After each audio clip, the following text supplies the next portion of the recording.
We all remember the unforgettable 2010 World Cup, but what if just one moment had changed everything?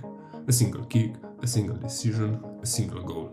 What would football look like today if Arjen Robben had scored against Spain?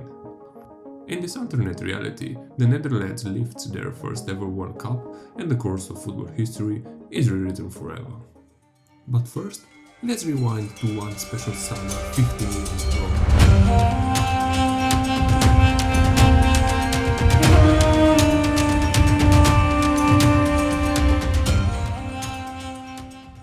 A tournament filled with drama, excitement, and moments that still resonate with football fans around the globe. The Vuvuzelas, the Jabulani ball, loved by some, hated by others, Donovan's last-minute strike for the United States, Gyan's heartbreak for Ghana, and finally, Spain's dominance. Or was it? Now let's flip the script. This is where our divergence point takes place, the exact moment where history takes a different path. It's the 62nd minute of the final, Netherlands vs Spain. Arjen Robben breaks free. It's him versus Iker Casillas, a nation's dream on his left foot. He strikes, and in this timeline, he scores. The stadium erupts. The Dutch lead 1-0. The World Cup final has changed forever. At this moment, history rewrites itself. Spain, who had won every knockout match in 2010 with just one goal, is now behind. Let's not forget Spain's opening game at this World Cup. They played against Switzerland, which scored, led 1-0, and Spain couldn't get back into the game and eventually lost. Also in the normal timeline, John Heitinga's red card only came in the 109th minute. Iniesta's goal happened when Spain had an 11 vs 10 advantage in the extra time. With a disciplined Dutch defense, now it's highly possible that the Netherlands hold onto their lead and secure their first ever World Cup trophy. But how does this one goal impact the football world? A Dutch World Cup win means one thing for sure. Wesley Sneijder wins the 2010 Ballon d'Or. Already a treble winner with Inter Milan, this victory cements his status as the best player in the world, the undisputed king of football in 2010. And with that, Messi's historic run is broken. He never wins 4 straight Ballon d'Ors. That legendary streak? Gone. Platini's record of 3 Ballon d'Or consecutive wins remains untouched. In this timeline, Messi and Ronaldo still dominate the football world, but neither of them ever achieves 4 in a row. They each only manage 2 consecutive wins at most. But here's where things get even more interesting. Without Messi's early Ballon d'Or dominance, the race for football's most prestigious individual award becomes far more competitive. Suddenly, Frank Ribery, who dominated in 2013, might have finally received the recognition he deserved. Virgil van Dijk, just 10 votes away in 2019, might have actually edged out Lionel Messi. And perhaps Robert Lewandowski, rather than being robbed in 2020, could have finally lifted the trophy in 2021. Beyond the Ballon d'Or, this victory reshaped careers, turning great players into legends and altering the way football history remembers them. For Arjen Robben, everything changes. Instead of being haunted by that infamous miss, he becomes the man who won the Netherlands their first ever World Cup. His 2013 Champions League heroics with Bayern Munich, now just another chapter in a legendary career. No longer just an elite winger, he is now an all-time great, a World Cup hero, a name forever etched in football history. Wesley Sneijder is no longer just an underrated genius. With a World Cup and a Ballon d'Or, he joins the ranks of Johan Cruyff and Marco van Basten, one of the greatest Dutch players of all time. Instead of being remembered as the one who should have won the Ballon d'Or, he is recognized as the best in the world in 2010, a player whose brilliance helped define an era. For Robin van Persie, a World Cup winner's medal elevates him beyond players like Fernando Torres or David Villa. He remains the Netherlands' all-time leading scorer, but now his legacy stands on a different level. No longer just a clinical finisher, but a World Cup winning striker. His name is mentioned in the same breath as football's greats. And then there are the unsung heroes. Dirk Kuyt, Giovanni van Bronckhorst or Mark van Bommel, players who in our reality are respected but often overlooked. Just as David Silva, Juan Mata or Jesus Navas are celebrated today for their contributions to Spain's golden era, these Dutch warriors would receive the same level of respect and recognitions, their names forever linked to the greatest achievement in Dutch football history.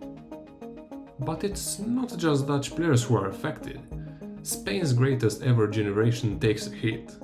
For Iker Casillas, the man who made the iconic save against Robben, the consequences are immense. Without the World Cup win, he's no longer the greatest international goalkeeper of his generation.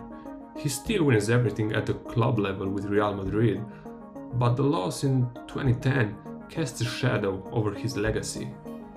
Compared to Gianluigi Buffon or Manuel Neuer, his international resume suddenly looks weaker. Buffon remains Italy's World Cup winning icon. Neuer, who revolutionized goalkeeping in 2014, still has his moment. But Casillas?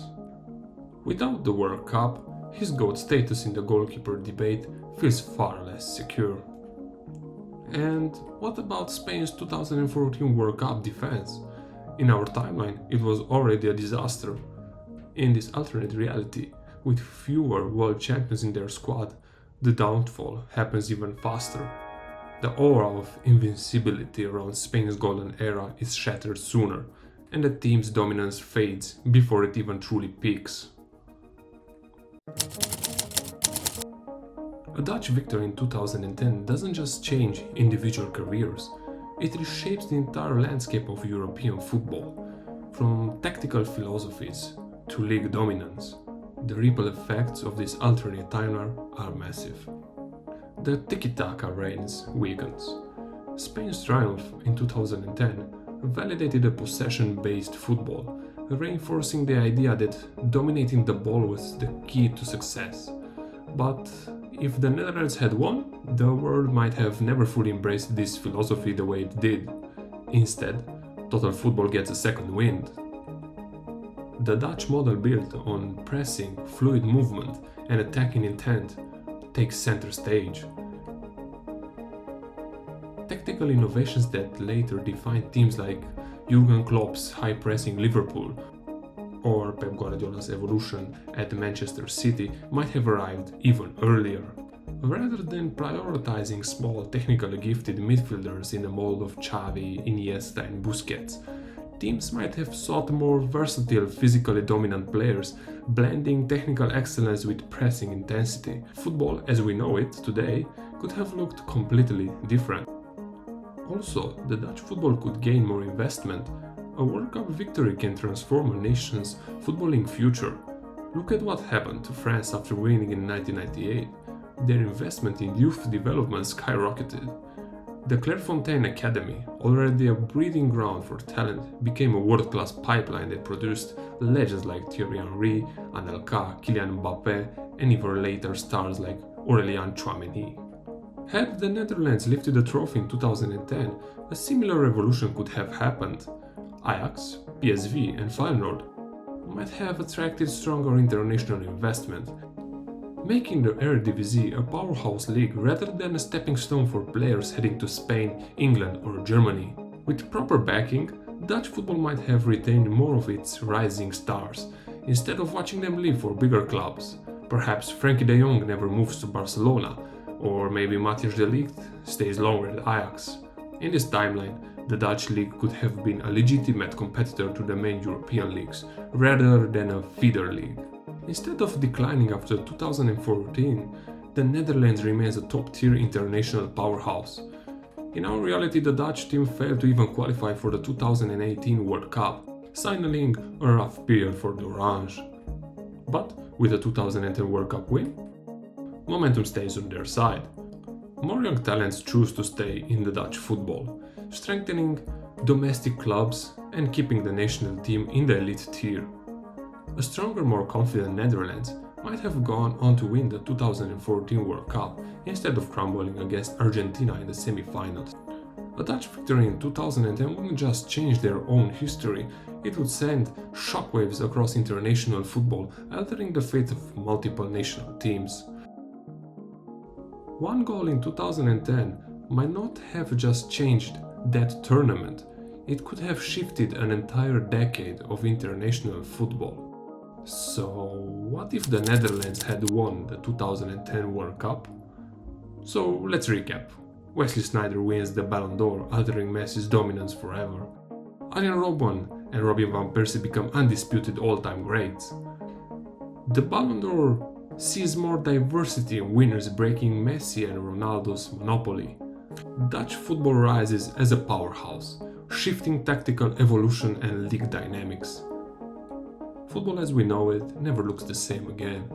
But now I want to hear from you. Would the Netherlands' victory in 2010 have changed football forever? Or would Messi still have become the GOAT? Or would his legacy be different? Could Dutch football have dominated Europe instead of fading? If you enjoyed this, please consider to subscribe to my channel. I've got plenty more alternate sports realities coming your way. Hit that like button and I'll see you in the next one.